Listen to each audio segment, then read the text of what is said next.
Amnesia, The Dark Descent. Welcome to Vito Rambles through Amnesia, The Dark Descent, Part 3.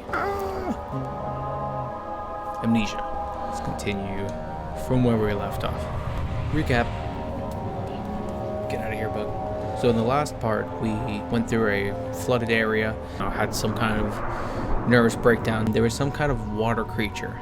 Got out of there as best we could, died a few times, but made it through. Second area, creature, deformed human, not sure, jaw was ripped up, caught us a few times. We managed to fix the elevator, went down, seemed to break, crash landed. We start our journey here today, part 3.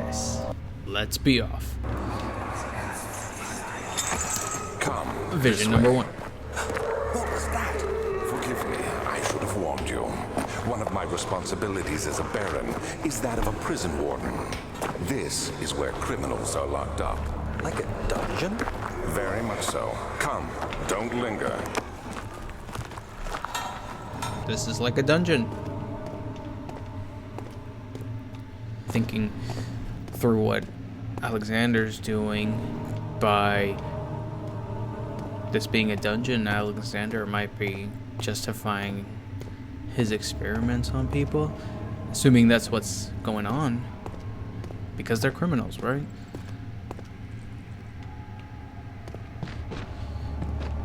It just seems like going into what appears to be darker territory isn't the way to go, but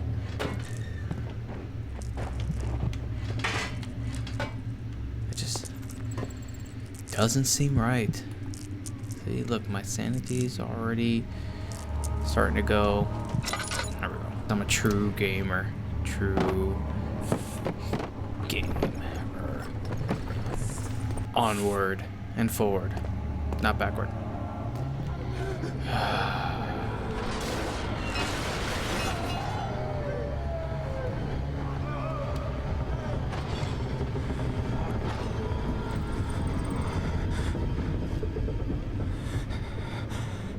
Strange noises, just fantastic.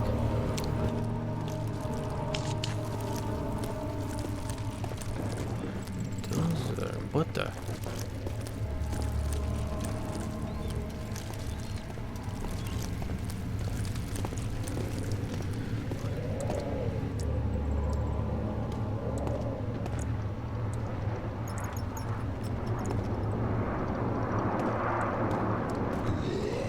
Oh gosh, it's back. And it's saw me. Use the darkness. Use darkness as cover. Use darkness as cover. And hide. And this doesn't seem like I'm using darkness as cover.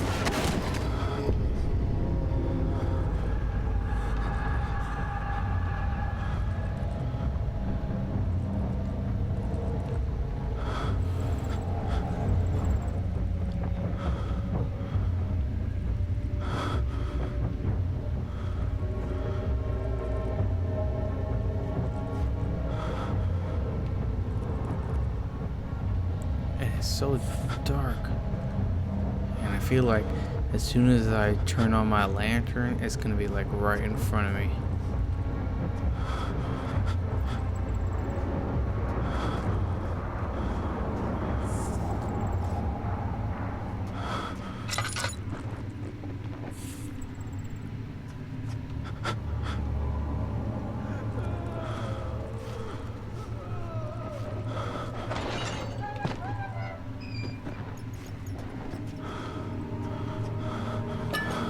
Picking up the oil. Is this a rock or is this an item? Yep.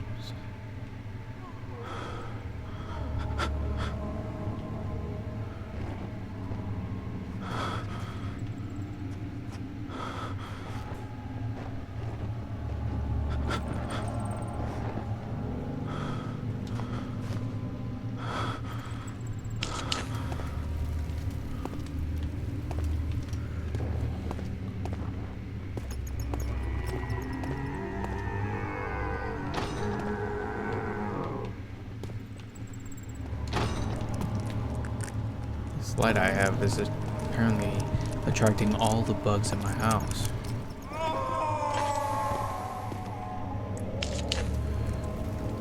So are there like people still here?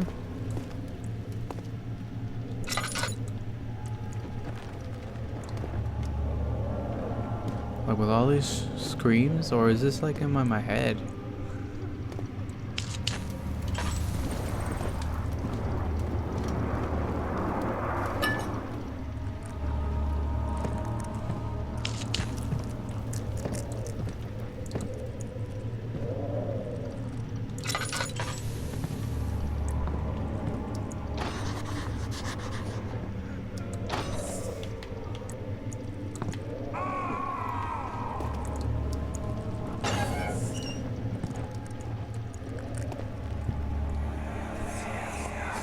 Where is she?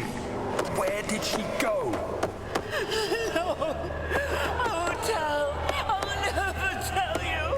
You're just making things worse. Look, this is no place for a young girl all by herself. She could be hurt or worse. There's no telling what horrors await down there.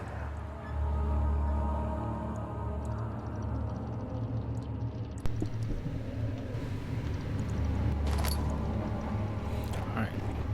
So, chipper. Do I use this on the lock?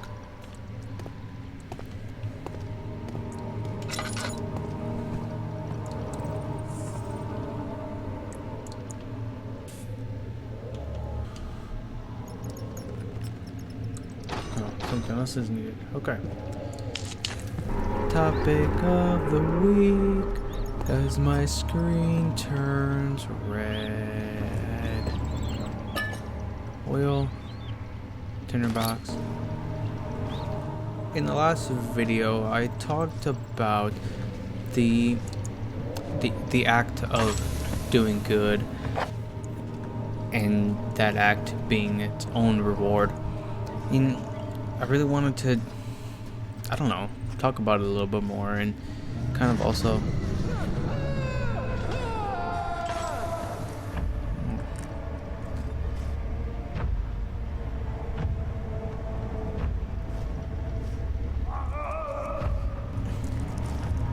and kind of think a little bit more about what it means to embrace personal responsibility. I've been hearing that kind of come up a lot in,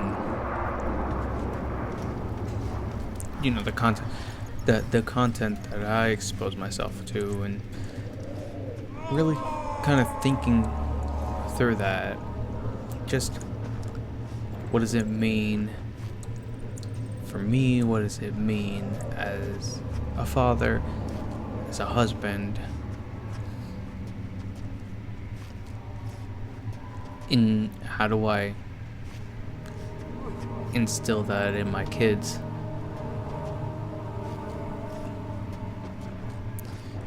So that they can, I think this is where I came from. Yeah. So that they can kind of take that and build upon it and become productive members of society. I think that's what any true parent would want. At least that's what I want for my kids, to kind of raise them up so that, oh, that's what I need. Hammer, okay. I heard it said, and I think I would approach parenting in this fashion, in the idea that I'm really, once my kids came into my life, my own desires went away. Like, not that they went away, let me rephrase that. More that they evolved. Open that up. Nice, okay.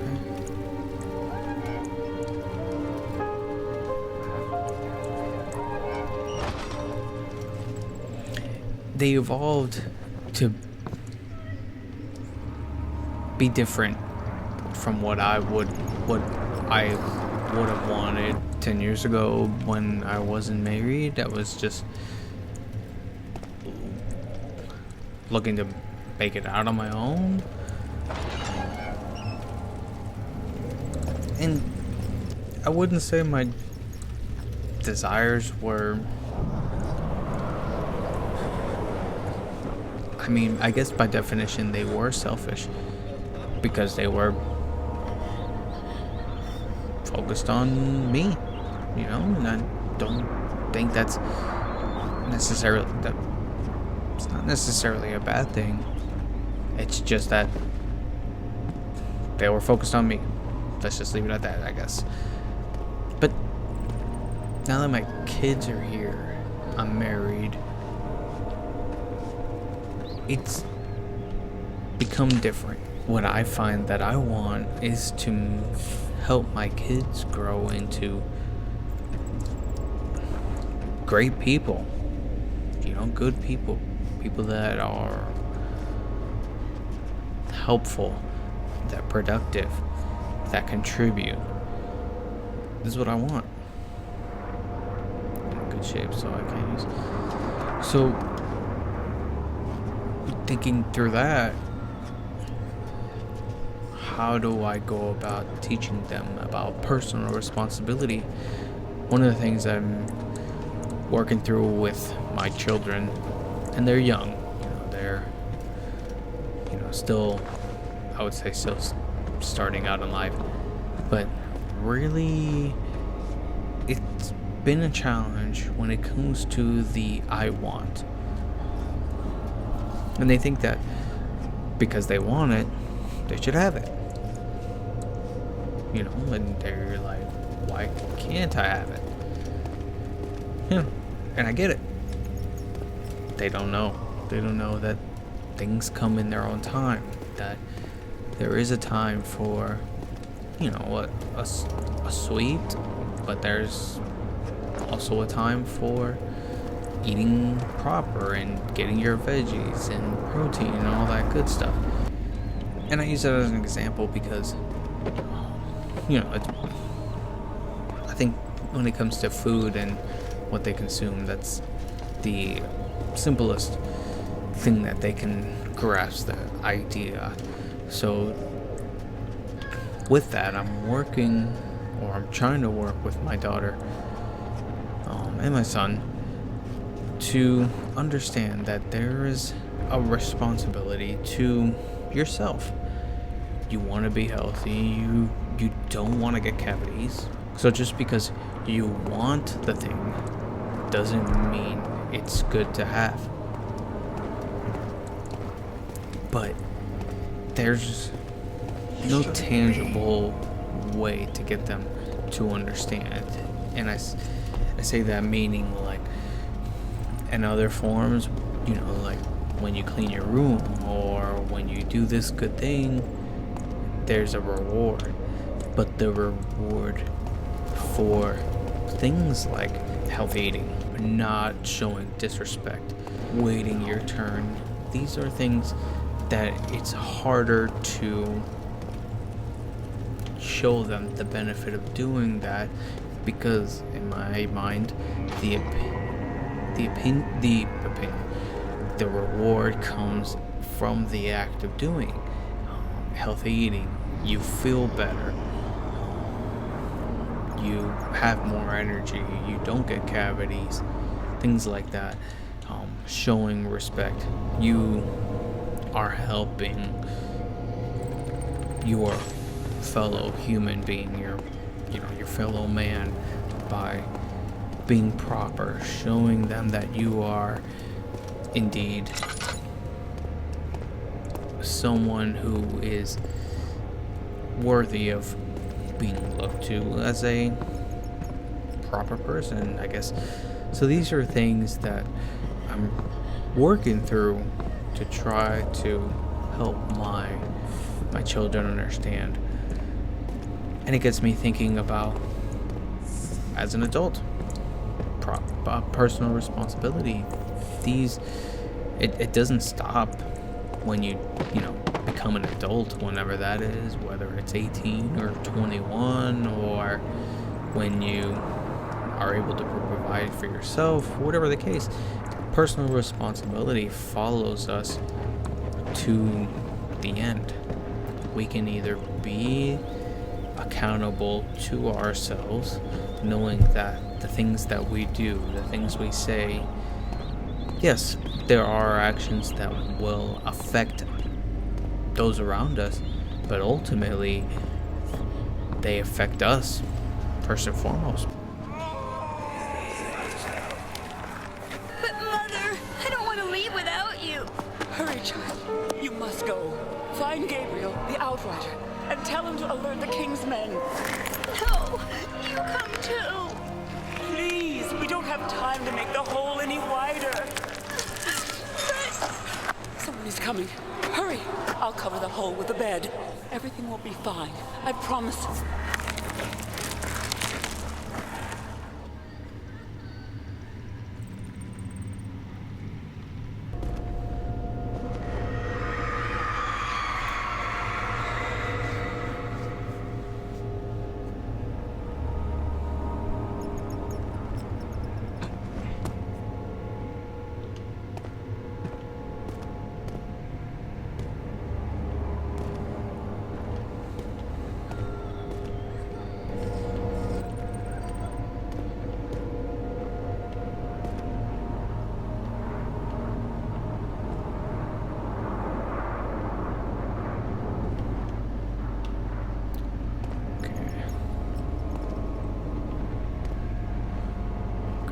Move this bed.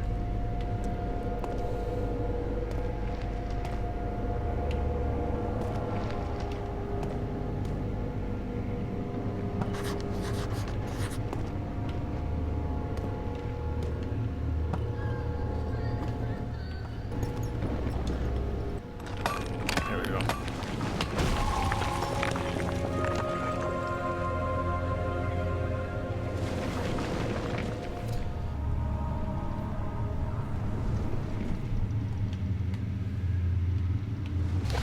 Alright, I have like no oil and no tinder boxes.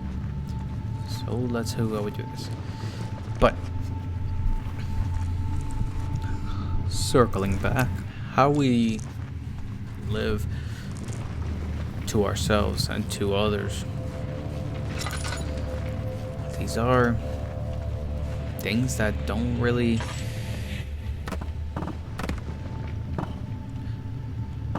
they don't have a tangible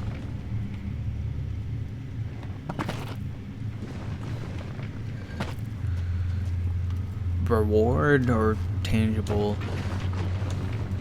something tangible to really reflect how we're doing, how we're living. When we die, we take none of the things that we've gained, earned with us, and we'll stand before a holy God in judgment. And I'm not saying that our actions are what's going to determine where we spend the afterlife, eternity. That's a whole nother topic. You know, I'm a believer in Jesus, so I believe that it's the receiving Christ into our hearts. But that aside, I have nothing, and it's super dark, and I'm like almost certain I'm gonna run into this thing. I mean, the darkness is. Let's see, I think there's some light in here. Yes. Okay. Here's some oil.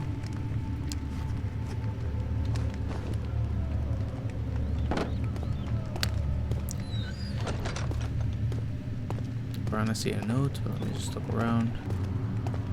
Yes.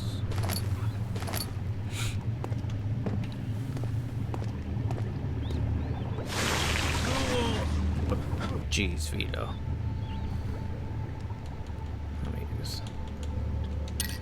Okay. That aside, how do we want to say we lived? And this is something very much a work and a lifelong work in progress in my life. I am by no means perfect at this.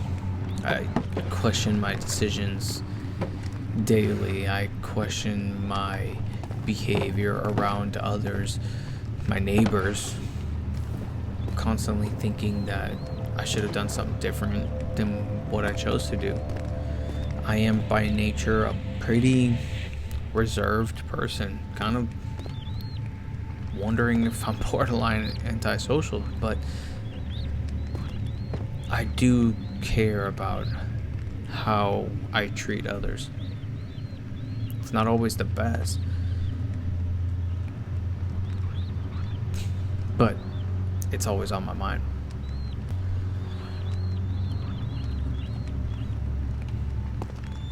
And it looks like our character might be dealing with that as well.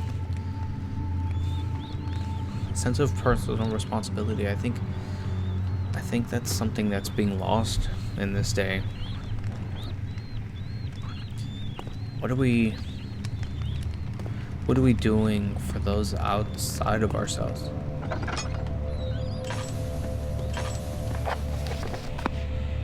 How are we impacting the world around us?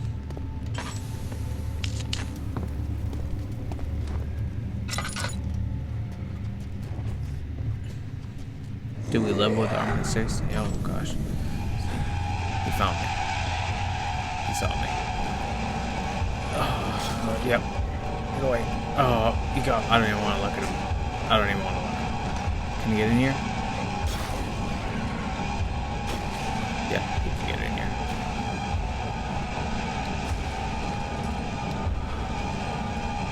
Can you see me?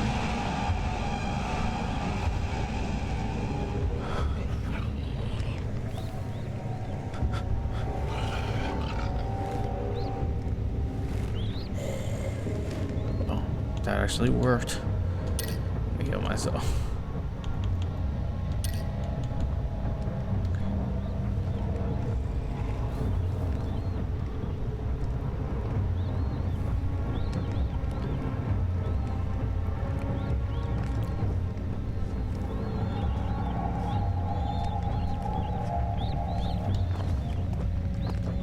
It's right there.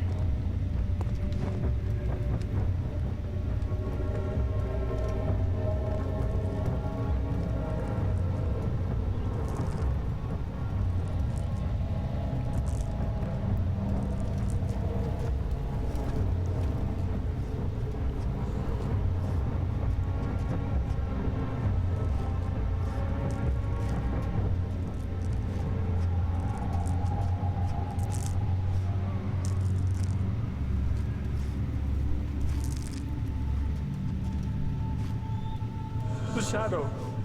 It's close now.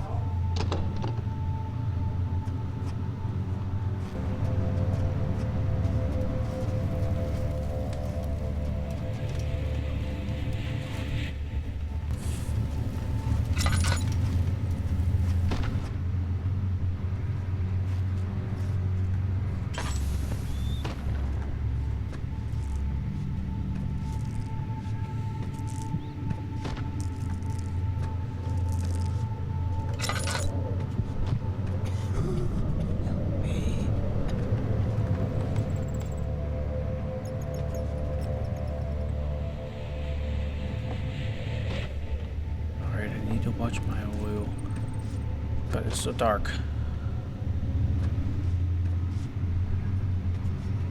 Okay, here's some light.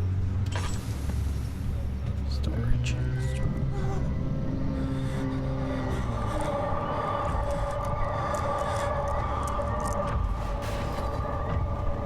Is he safe? Well, it's for his own good.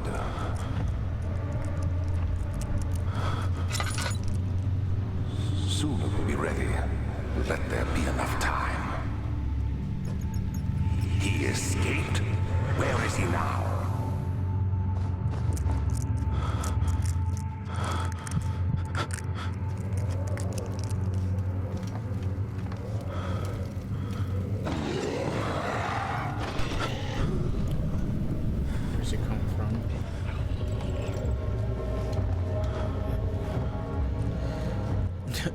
It was a scare that I didn't get. Nice. Not getting me this time. I'm speaking way too soon. Okay, he's breaking it.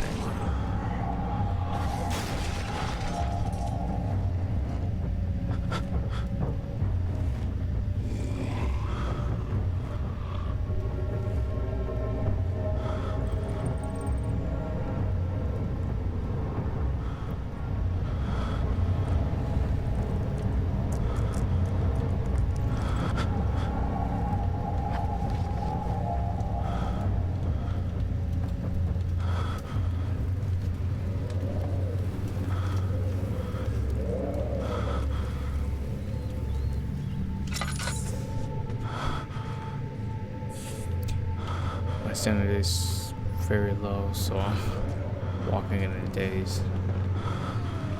Well.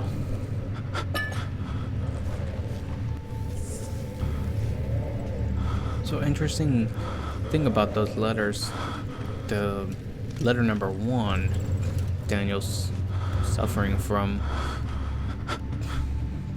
the trauma of people he knew and their death.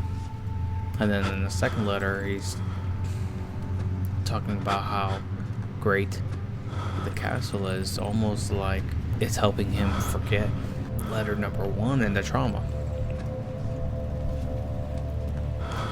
Kind of makes me wonder if, like, he's trying to run from that trauma. Never really works out. Alright. I think I need this for the acid. Well, whatever we were running from looks like we're running towards. Alright, so let's go get the acid.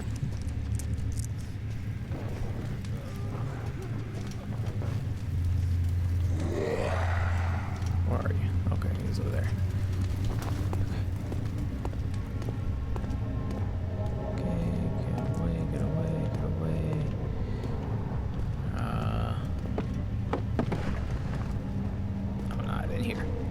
Now we play the waiting game.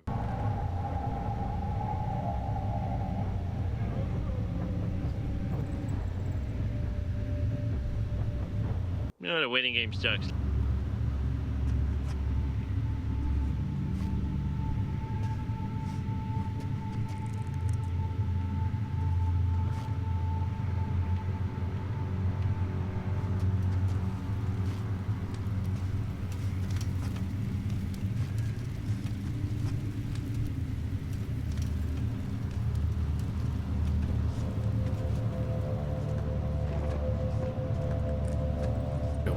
Supposed to go. I mean, I know where I'm supposed to go.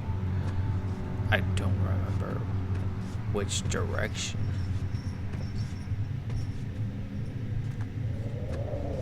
Maybe she knows. Does she? Does she? But I don't think I've been in here. Hey! Anybody! Help! Christ. I don't believe this. Why? I mean, why? What did I do to deserve this? I mean, it can't be. It wasn't my fault. Why did he have to go in there? Don't go into burning houses. He should have known better.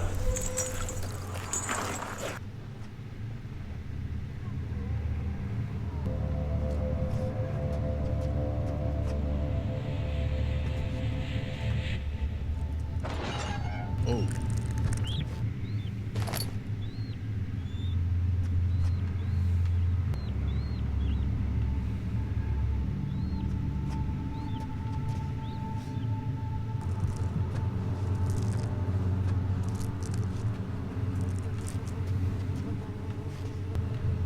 So this orb that we found in our past is the cause of the present woes.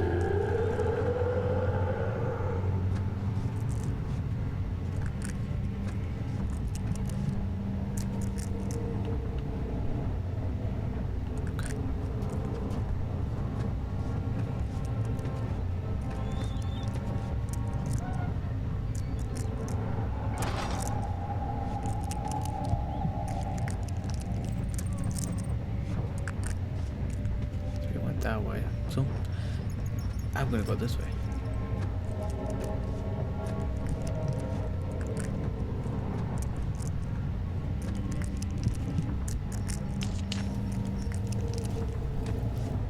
Kitchen. That's where I need to go.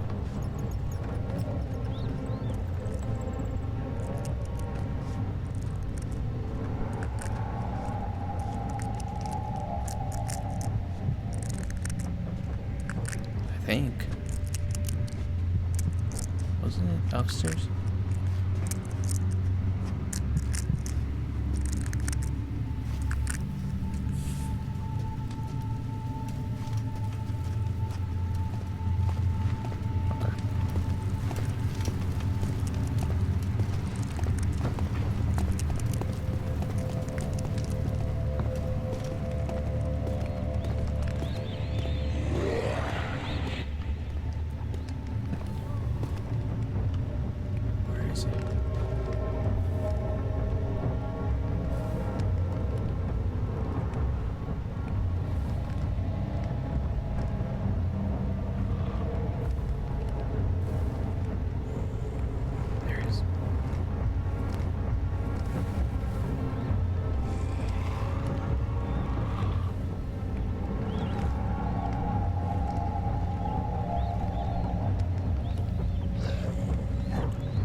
Chase me in here because the music is not stopping.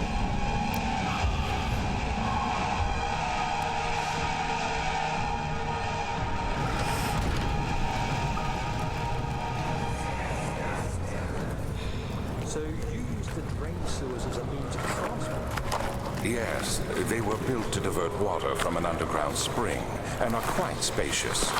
It seemed only natural to incorporate it into the overall structure. But we won't be using it. Not today.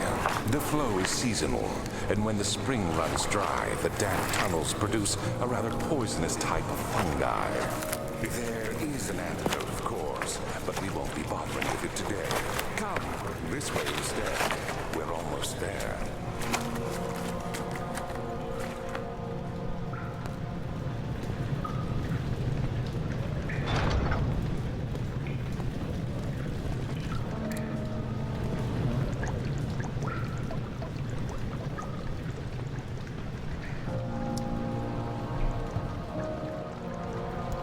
Okay, so I think we got through the jail cell. It seems like this is in a new area, the sewers or some drainage area. So we'll go ahead and stop it here. Whew, that creature thing is pretty intense. I don't like it, but must proceed forward to get to the Baron. To at least that's what we're told. We gotta do what we're told, right? Real man chooses. Am I a real man? Don't know. With that, we'll go ahead and stop here. Appreciate you guys joining me for part 3. It means a lot. As I do more of this, hope to get better, open up a little bit more, and kind of make this more than just a simple Let's Play. If you like what you see, I have right here where we can connect. I'm on different platforms. Twitter, I usually post when there's new videos, but mines and locals, I kind of engage a little bit more. Feel free to check me out there. Links are also in the channel description. Join me next time. Share with your friends. Bring them on. It was fun. Remember, be good.